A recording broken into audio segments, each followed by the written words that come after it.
요한일서 2장 7절부터 11절까지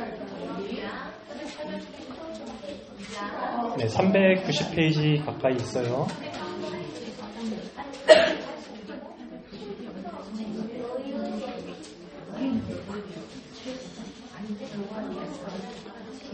저는 개인적으로 여러분들이 성경 찾을 때가 제일 이쁜 것 같아요.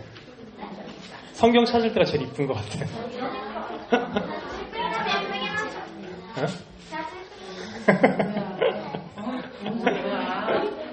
네, 요한일서 2장 7절부터 11절 말씀입니다. 제가 먼저 읽고 그 다음에 우리 친구들이 같이 읽도록 할게요. 사랑하는 자들아, 내가 새 계명을 너희에게 쓰는 것이 아니라 너희가 처음부터 가진 옛 계명이니 이 옛 계명은 너희가 들은 바 말씀 이거니와 다시 내가 너희에게 새 계명을 쓰노니 그의 해와 너희에게도 참될 것이라. 이는 어둠이 지나가고 참 빛이 벌써 비침이니라. 빛 가운데 있다 하면서 그 형제를 미워하는 자는 지금까지 어둠에 있는 자요. 그의 형제를 사랑하는 자는 빛 가운데 거하여 자기 속에 꺼리낌이 없으나. 다 같이 읽을게요. 그의 형제를 미워하는 자는 어둠에 있고 또 어둠에 행하며 갈 곳을 알지 못하나니 이는 그 어둠이 그의 눈을 멀게 하였습니다. 아멘. 네, 오늘 하나님께서 우리에게 주신 말씀은 바로 요한일서입니다. 이 요한일서를 요한이 썼죠. 요한이 썼고 이 요한은 이 요한일서뿐만이 아니라 요한복음도 썼고 요한이서도 쓰고 요한3서도 쓰고 요한계시록도 쓰고 성경에 총 5번의 성경을 쓴 예수님의 제자이면서 사도인 그러한 요한입니다. 근데 이 요한이 요한복음에서 자기 자신에 대해서 말할 때 그냥 나다라고 얘기를 하면 되는데 요한은 그런 표현을 쓰지 않고 꼭 반드시 사랑하시는 자라고 자신을 표현합니다. 예수님의 사랑을 받은 자, 예수님께서 사랑하시는 자라고 자신을 표현해요. 그처럼 요한은 자기 스스로가 느끼기에도 예수님의 사랑을 듬뿍 받은 자라고 스스로를 생각하고 있었던 거죠. 그래서 이처럼 예수님의 사랑을 듬뿍 받은 요한은 사랑의 사도라는 그러한 별명도 가지고 있습니다. 이 요한이 바로 아시아에 있는 교회, 그러니까 지금으로 따지면 튀르키예, 터키 지역에 있는 교회에 보낸 편지가 바로 오늘 이 요한 일서입니다. 그런데 당시 그 아시아에 있는 교회가 큰 어려움이 하나 있었는데 뭐냐면 바로 어떤 이단 세력들이 교회에 침투를 해서 사람들을 속여서 많은 사람들을 교회 밖으로 데리고 나가는 큰 사건이 있었어요. 그래서 교회가 이단으로 인해서 큰 어려움에 빠졌죠. 왜냐하면 남겨진 사람들은 혹시 떠난 저 사람들이 진짜 진리를 갖고 떠나는 게 아닐까? 왜냐하면 자기들이 믿는 내용이 바르게 믿고 있는 건가? 이런 의심도 들고 혼란스러운 거죠. 저 사람이 정말로 제대로 알고 떠난 건 어떻게 한가? 우리가 남겨진 우리도 떠나야 되는 거 아닌가? 이런 염려 가운데 사로잡혀 있는 거죠. 근데 그 소식을 들은 요한이, 사랑의 요한이 너무 혼란스러워하지 말고 너희는 서로 사랑하고 있어라. 또 내가 너희에게 전한 복음을 굳게 지켜라 라는 내용으로 이 요한 일서를 작성해서 보냈어요. 또한 서로 사랑해라 라는 게 이제 오늘 본문의 핵심 내용인데 교회 안에서 서로 사랑할 때 우리는 외부에 있는 어려움이 닥쳐도 그 위기를 견디고 이길 수 있기 때문에 요한은 서로 사랑하라 라는 말을 교회에 꼭 전하고 싶었던 거죠.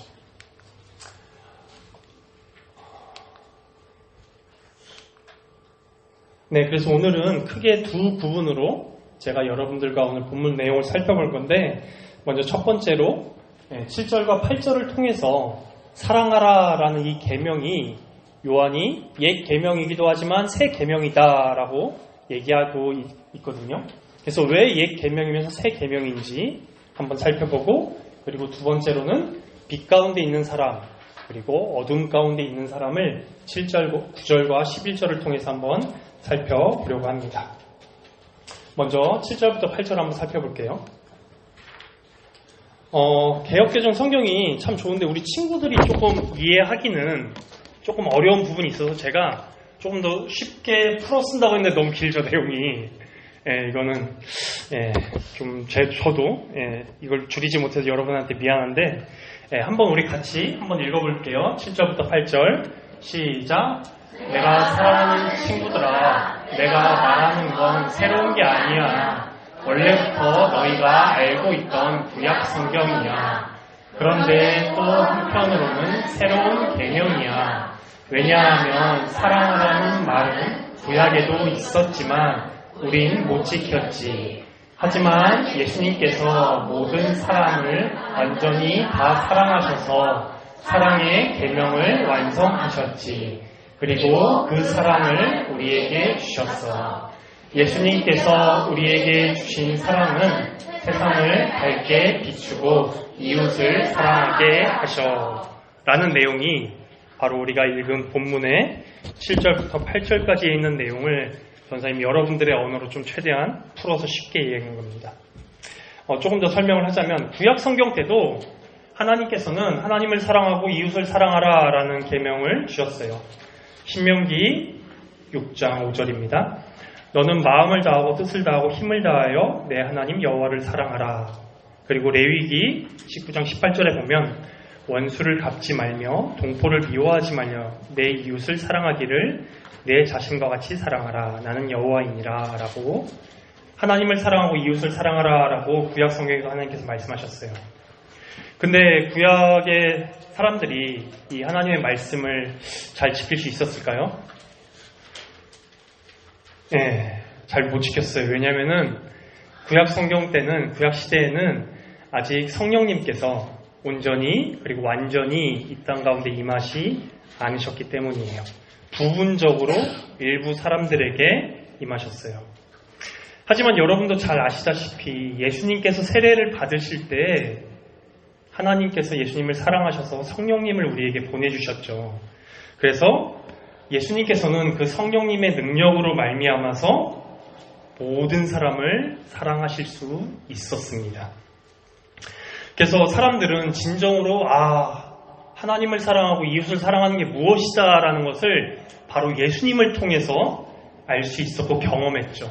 특히나 이 편지를 쓴 요한은 예수님과 직접 같이 3년 동안 살면서 정말 그 몸소 체험적으로 다 그 사랑을 경험했던 제자였습니다.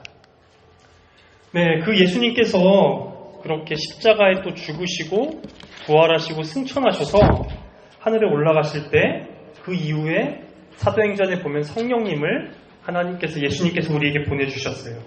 그래서 그 성령님으로 인해서 우리는 예수 그리스도 안에서 하나님의 사랑과 또한 예수님의 사랑을 경험할 수도 있고 또한 우리 이웃들, 가족들, 친구들, 교회를 사랑할 수 있는 그러한 능력이 성령님으로 말미암아 가지게 되었죠. 또 그 성령님께서는 우리가 기도하는 중에 하나님의 사랑도 경험하게 하시고 또한 예수님의 은혜도 누리게 하시고 또한 하나님의 말씀에 우리가 순종할 때 예수님의 사랑도 느끼게 하십니다.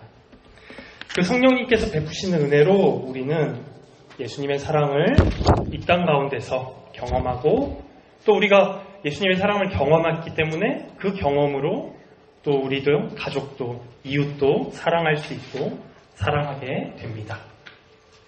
그래서 7절 8절의 핵심은 뭐냐면 바로 사랑하라라는 이 명령은 성부 하나님께서 우리에게 주셨지만 예수님께서 그 성부 하나님께서 주신 명령을 다 지키시고 이루셨고 또한 그렇게 사람들을 사랑하셨고 하나님을 사랑하셨고 또한 예수님께서 승천하신 이후에는 성령 하나님께서 우리에게 오셔서 그 하나님의 사랑과 예수님의 사랑을 경험케 하시고 누리게 하세요.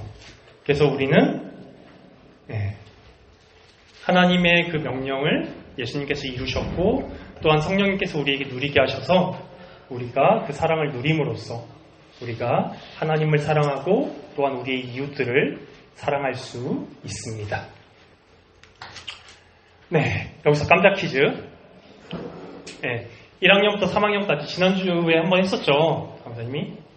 네, 깜짝 퀴즈인데, 네, 땡땡땡 안에 들어가는 말을 얘기해주면 되는데, 요한은 땡땡 땡땡땡땡 깨서 사랑을 완성하셨고, 또한 그 사랑으로 우리를 아직 말 끝나면 손 드는 거예요.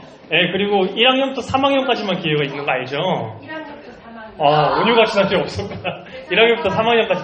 4학년부터 6학년 또 있어요. 또 있어요. 예. 예, 아무튼 또한 그 사랑으로 우리를 사랑하시기 때문에 우리가 이웃을 사랑할 수 있다라고 말합니다. 지원이가 제일 빨랐어요. 지원이. 예. 예수 그리스도 정답. 예, 지난주에는 전사님 달란트를 줬는데, 예, 이번 주부터 근데 이거 지원아 밥 먹고 먹어야 돼. 알았지? 네. 네, 그래서 이제 두 번째 대지를 좀 살펴볼게요. 8절부터 10절 내용입니다.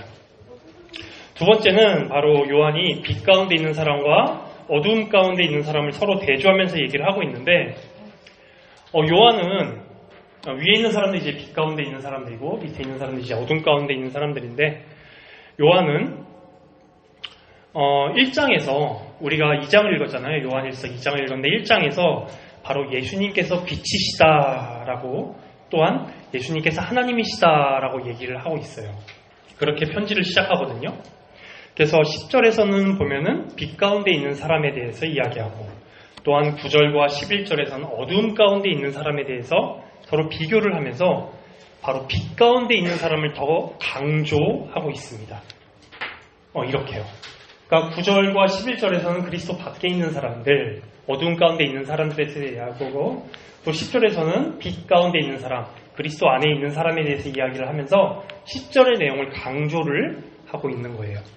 성경 안에는 이렇게 구조를 이렇게 짜면서, 글을 이렇게 쓰면서 이 부분을 더 강조하는 이런 부분들이 많은데, 그럼 과연 그리스도 안에 있는 사람은 무엇이냐, 어떤 부분을 말하고 싶은 건가에 대해서 얘기를 하면은, 그리스도 안에 있는 사람들은, 우리가 10절 아까 내용도 읽어봤지만 그리스도 안에 있는 사람들은 다른 사람을 잘못하게 하지 않는다라고 요한이 말하고 있어요.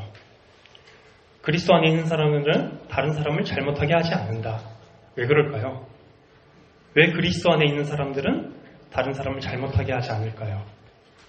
바로 그리스도 안에 있는 사람들은 그리스도께 받은 사랑으로서 다른 사람을 사랑하기 때문에 다른 사람을 잘못하게 하지 않습니다. 사랑하는 사람을 잘못하게 하지 않기 때문이죠.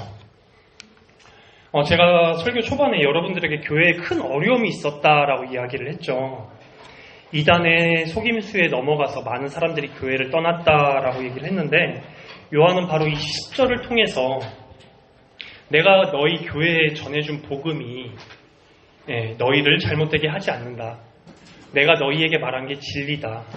너희는 그리스도 안에 거하면서 함께 사랑하고, 또한 그리스도께서 우리의 모든 죄를 다 십자가에 지시고 죽으셨다가 부활하셨고, 이 모든 복음의 내용을 너희는 끝까지 굳게 붙들고 있어야 된다라는 내용을 말하고 싶으면서 바로 이 10절의 내용을 강조하고 있습니다.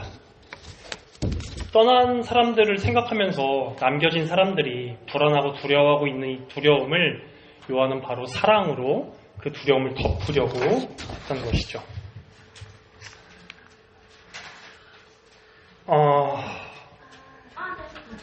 이거 봤어요? 또 요한은 이제 9절과 11절의 내용을 통해서 그리스도 밖에서, 그러니까 그리스도의 사랑을 누리지 못하는 사람들을 말하고 있는데, 그 사람들은 그리스도로부터 받은 사랑이 없기 때문에 다른 사람을 사랑할 수 없다라고 이야기하면서, 제가 준비한 영상은 바로 뭐냐면, 사랑은 받아본 사람이 그 사랑으로 다른 사람을 사랑할 수 있다라는 내용인데, Do birds suddenly appear every time? Why do birds suddenly appear every time? 영상이 좀 짧긴 하죠. 여기 이 여자아이가 넷째예요, 넷째. 그리고 오빠가 위로 셋이 있어요. 오빠 셋이 이 아이를 얼마나 사랑하면서 동생을 돌봤는지, 이 동생이 오빠를 이렇게 뽀뽀로 사랑을 표현하죠. 요한은 오늘 본문의 7절과 8절을 통해서 예수님께서 구약 성경의 사람들이 지킬 수 없었던 그 사랑을 예수님께서 다 지키시고, 또한 하나님을 사랑하시고 이웃을 사랑하면서 우리를 사랑하셨다라고 말하고 있어요. 또한 우리는 지금 예수님께서 우리와 함께 계시지 않지만 성령님께서 우리를 예수님과 교통케 하시고, 또한 그 성령님의 은혜로 말미암아 예수님의 사랑을 우리가 지금 이 땅 가운데서도 누리고, 또한 우리가 예수님께로 받은 그 사랑으로 하나님을 사랑하고 이웃을 사랑할 수 있다라고 이야기를 하고 있습니다. 그렇다면 이제 과연 예수님께서는 어떻게 사람들을 사랑하셨는가? 오늘 설교의 복음인데 요한복음 13장 1절입니다. 유월절 전에 예수께서는 자기가 이 세상을 떠나서 아버지께로 가야 할 때가 된 것을 아시고 세상에 있는 자기의 사람들을 사랑하시되 끝까지 사랑하셨다라고 요한은 말하고 있어요. 근데 예수님께서 그렇게 사랑을 하셨다라고 단순히 요한이 이야기한 게 아니라 바로 예수님께서는 그 사랑을 행동으로 드러내셨습니다. 저녁 잡수시던 자리에서 일어나 겉옷을 벗고 수건을 가져다가 허리에 두르시고 이에 대야에 물을 떠서 제자들의 발을 씻으시고 그 두르신 수건으로 닦기를 시작하여. 여러분들이 지금 생각할 때 여러분들의 발이 그렇게 별로 더럽다라고 느껴지지 않죠. 사실 뭐 더럽긴 하지만 그래도 양말도 신고 있고 또 신발도 신고 있고 우리는 아스팔트 위를 또 보도블록 위를 다니고 있으니까. 근데 예수님이 살던 시절에는 여러분들이 생각하는 이러한 거리가 아니었어요. 그때는 일단 양말도 안 신었고 맨발에다가 여러분들 지금 샌들 혹은 쪼리 알죠? 그런 걸 신고 다녔단 말이에요. 그리고 그 거리는 흙밭이었고 완전 흙밭이었고 그 흙밭에는 가축들이 왔다 갔다 다니면서 싸는 똥, 오줌이 널브러져 있고 또 집에서 쓰던 집에서 썼던 변기물 이 모든 것을 다 거리에다 버렸어요. 그래서 그 거리는 정말 그냥 속된 말로 똥밭이었어요. 똥밭. 정말 더러움에 가득 찬 그 거리였어요. 그래서 당시 종들도 주인의 발은 씻기지 않았습니다. 너무 더럽기 때문에. 근데 예수님께서는 자신의 제자들을 사랑하셔서 그들의 발을 직접 씻겨주셨습니다. 이렇게 예수님께서는 제자들을 사랑하셨던 거예요. 그러니까 요한이 그 사랑을 이제 경험했기 때문에 그 사랑으로 요한은 교회를 사랑할 수 있었던 거죠. 그럼 예수님께서 과연 제자들만 사랑하셨을까?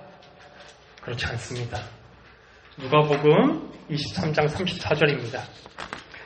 그때 예수께서 말씀하셨다. 아버지, 저 사람들을 용서해 주십시오. 저 사람들은 자기네가 무슨 일을 하는지 알지 못합니다. 그들은 제비를 뽑아서 예수님의 옷을 나누어 가졌다. 예수님께서는 자신의 제자들만 사랑하신 것이 아니라 바로 예수님을 십자가에 못 박은 바리새인, 서기관, 대제사장, 로마 병사들까지도 사랑하셔서 그들을 위해서 십자가 위에서 기도를 하셨어요. 그들의 죄를 용서해달라고 예수님께서 기도를 하셨죠. 자신의 제자들만 사랑하신 것이 아니라 자신을 십자가에 못 박은 이들까지도 사랑하신 우리 구주 예수님이십니다. 그 예수님께서 지금도 우리를 값없이 조건 없이 그 사랑을 여러분들이 받아 누리라고 우리를 예수님께서는 부르고 계십니다. 그리스도께로 오세요. 예수님 안으로 오세요. 예수님 안에서 예수님의 사랑을 맛보고 경험하면서 그 사랑으로 하나님을 사랑하고 우리의 이웃들을 사랑하기를 바라십니다. 여러분은 누군가를 미워할 때 기쁠까요? 사랑할 때 기쁠까요? 누군가를 사랑할 때 우리의 마음은 기쁨으로 가득 차요. 왜냐하면 우리가 하나님의 형상으로 지음받았기 때문이죠. 성경 어디에서도 하나님은 어떠하다 많이 말을 하지만 하나님은 사랑이다 라고 정의하는 곳은 사랑밖에 없습니다. 바로 이 요한 1서에서도 4장에서 이야기하거든요. 그래서 여러분들이 예수님 안으로 들어오기를 강사님은 늘 기도하고 있어요. 여러분들도 그 예수님의 사랑을 경험하게 해달라고, 예수님 안으로 들어오게 해달라고 같이 기도를 했으면 좋겠습니다. 혹시나 여러분들이 이웃을 사랑하지 않았다 하더라도 그 마음 그대로 예수님께로 오세요. 그 마음 그대로 예수님께 오세요. 우리 구주 예수 그리스도께서 여러분들을 조건 없이 사랑하시고 받아주시고 용납해 주시기 때문입니다. 우리 구주 예수 그리스도 안에서 받은 사랑으로 우리의 이웃을, 우리의 가족을, 우리의 교회를 사랑하는 우리 시민교회 초등부가 되기를 간절히 소망합니다.